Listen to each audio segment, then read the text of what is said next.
गिन्नी, बेटा क्या हुआ? इनकी फोटो पे फूलों का हार क्यों नहीं डाला है?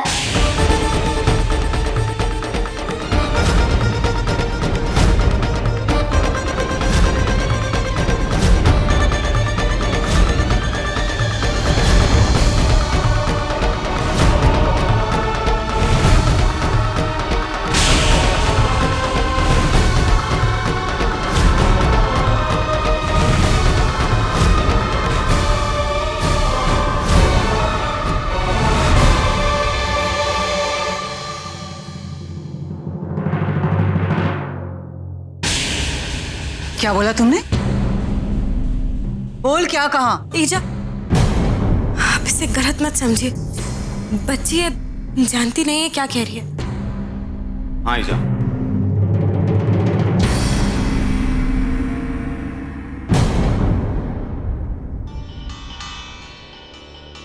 मेरे ख्याल से इसकी बातों को इतना सीरियसली नहीं लेना चाहिए। आप ऐसा कैसे कह सकते हैं? कभी मना कि ये बच्चे ना समझे, लेकिन हम तो समझदार हैं। एक तो मेरा अभिनव ठीक तरह से चल फिर नहीं पा रहा, और ये बच्चे हैं कि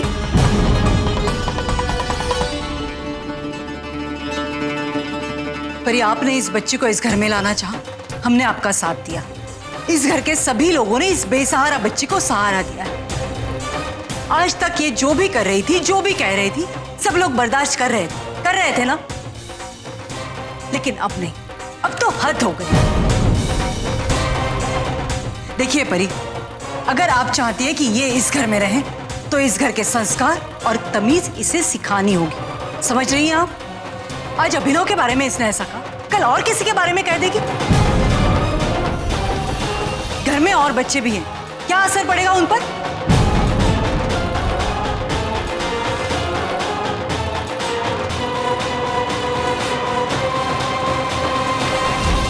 अदिति, तुम गिनी को लेकर ऊपर जाओ।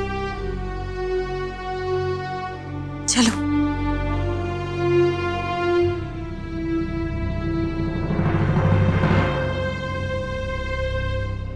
मुझे पता है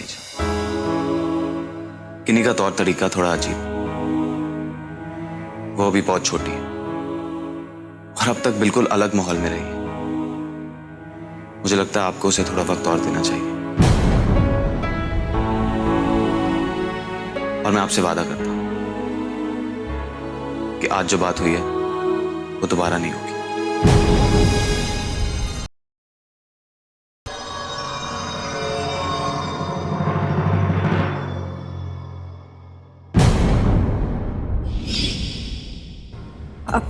आपने नीचे ऐसा क्यों बोला? आप जानती है ना ये अच्छी बात नहीं है। वो ठीक नहीं होगी, वो मर जाएगी। क्या अभिनव के लिए भी आपको ऐसा ही लगता है जैसा अपनी माँ के लिए लगा था हॉस्पिटल में? बोलो गिन्नी।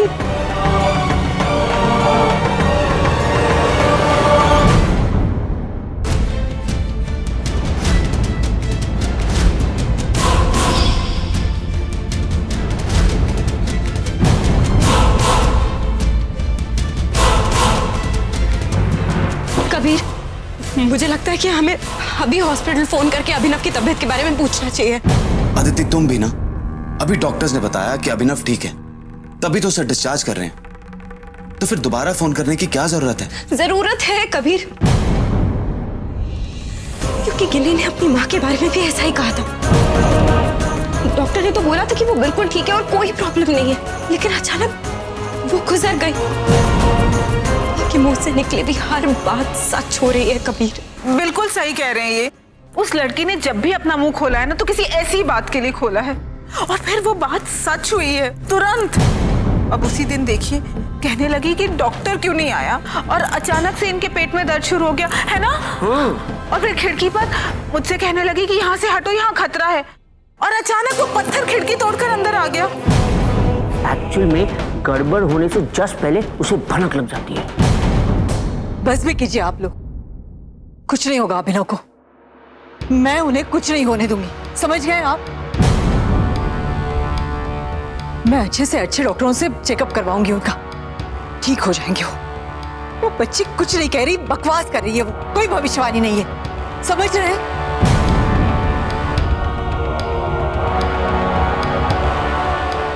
डॉक्टर शेट्टी जी, मैं वसुंधरा जायसवाल बोल रही हूँ। देखिए डॉक्टर, मैं चाहती हूँ कि आप एक बार आकर मेरे बेटे अभिनव का चेकअप करें आधे घंटे बाद। ठीक है डॉक्टर, मैं आपके घर आती हूँ, फिर साथ मिलकर हॉस्पिटल चलेंगे। Thank you so much. Doctor Shetty India के टॉप मोस्ट डॉक्टरों में से एक है। अगर वो चेक करके कह देते हैं कि अभिनव ठीक है तो फिर चिंता की कोई बात नहीं है। कबीर, अब जल्द से जल्द हॉस्पिटल पहुंच जाइए अभिनव के पास। मैं डॉक्टर शेट्टी को लेकर पहुंच ही रही हूँ, लेकिन उसमें समय जाएगा। डॉक्टर शेट्टी अभिनव का चेकअप करेंगे। चेकअप? कौन सा चेकअप ईजा? कबीर, मैं जैसा कह रही हूँ प्लीज वैसा कीजिए आप। डॉक्टर शेट्टी अभिनव को चेक करके जब तक बोल नहीं देते कि वो ठीक है, तब तक मेरे दिल को तसल्ली नहीं मिलेगी। जैसा आप कहें।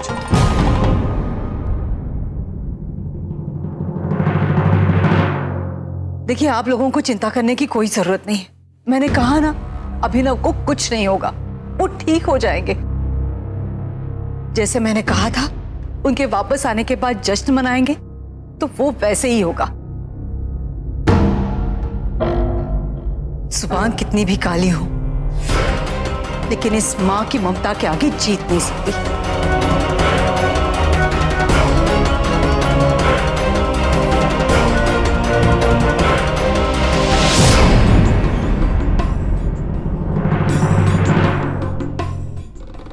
कुछ नहीं होगा मेरे अभिनव को। ठीक है, तो हम निकलते हैं। मैं डॉक्टर शेट्टी के यहाँ जा रही हूँ। मामी जी, वो किन्नी को प्लीज चॉकलेट मिल्क शेक दे दीजिएगा। हाँ, थैंक यू।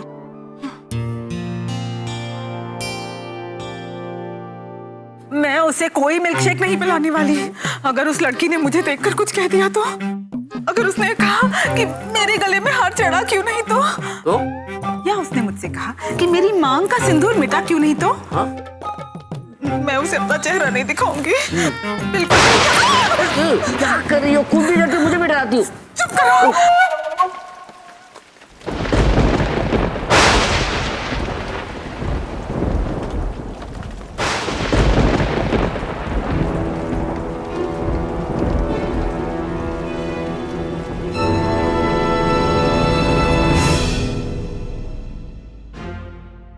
क्या मुसीबत है, मिल्क शेक पीना है, बड़ी आई। अरे दिखता भी तो नहीं है। अरे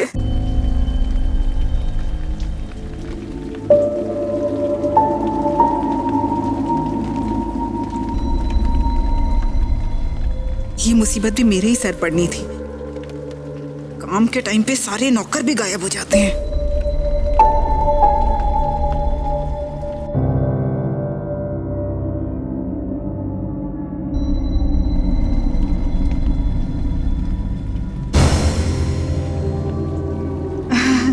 बेटा, मैं तुम्हारे लिए चॉकलेट का मिल्क शेक लाई हूँ।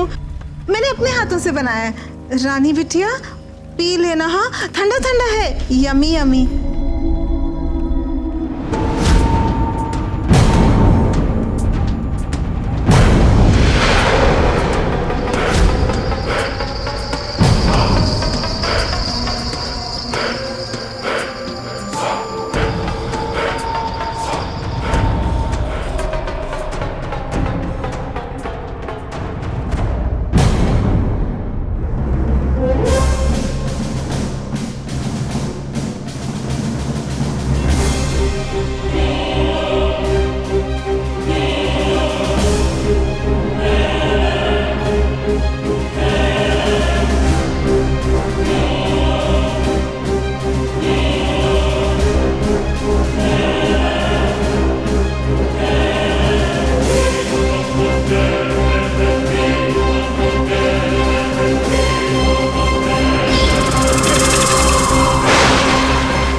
चाहिए।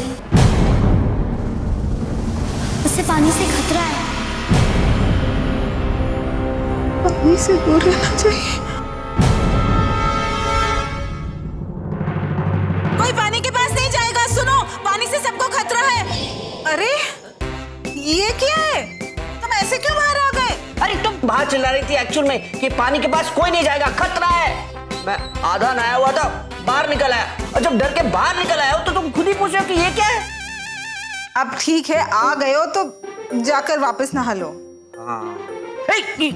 पागल हो गए हो क्या? मैं दोबारा पानी के पास तब तक नहीं जाऊंगा जब तक ये बला टल नहीं जाती। अब से सिर्फ ड्राई क्लीनिंग। ड्राई क्लीन मतलब तुम पेट्रोल से नहाने वाले हो? अरे मेरी माँ, अब से मैं अपने आप को सिर्फ तौलिए से पोंछूंगा।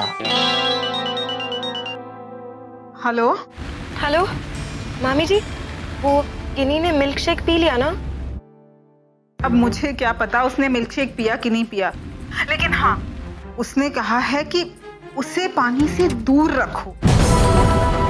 अब पता नहीं किसे पानी से दूर रखना है, लेकिन हम तो सभी पानी से दूर रह रहे हैं। तुम लोग भी पानी से दूर रहना, समझ गई ना? ठीक है मामी जी। बाय। कबीर, वो मामी जी कह रही हैं कि गिन्नी ने कहा है कि उससे पानी से हर हाल में दूर रखना है, और मुझे पूरा यकीन है कि उसका मतलब अभिनव से था। अदिति, तुम हर बात पे इतना क्यों सोचती? आग से दूर रखने की बात होती तो समझ में भी आता। पानी से दूर रखने का क्या तुक बनता है? और वो हॉस्पिटल में कोई स्विमिंग पूल या समंदर किनारे नहीं तो उसे डूबने का खतरा हो। और हम भी कुछ देर में पहुंच ही जाएंगे। हाँ, लेकिन हम लोग अभी तक पहुंचे तो नहीं है ना। देखो, मुझे लगता है कि चाहिए कि वो अभिनव को हर हाल में पानी से दूर रखे।